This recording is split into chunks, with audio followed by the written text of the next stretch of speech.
C'est sur la plus grande chaîne privée algérienne où il y a des mecs qui ont carrément été dire que c'était un complot d'Israël et des Nations Unies si l'Algérie avait été victime d'erreurs d'arbitrage dans cette CAN. Donc on croit rêver, on croit vraiment rêver.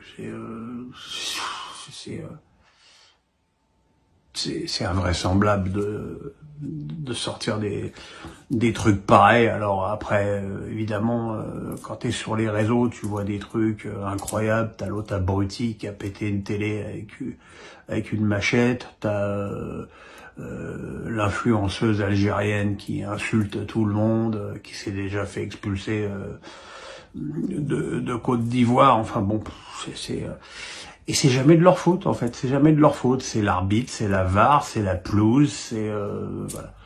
Mais bon, là, quand tu termines un groupe qui était quand même supposé être totalement à leur portée avec 2 points, à un moment donné, il faut aussi voir les choses en face et s'interroger sur le coaching de Belmadi, qui, alors je veux bien que la presse algérienne soit pas facile, mais tu peux pas agresser les gens comme ça en conf de presse depuis des années impunément, parce que c'est évident que le jour où tu te plantes, bah tout le monde te tombe dessus. Donc je serais quand même très étonné que Belmadi survive à ce 10e échec consécutif au premier tour d'une CAN.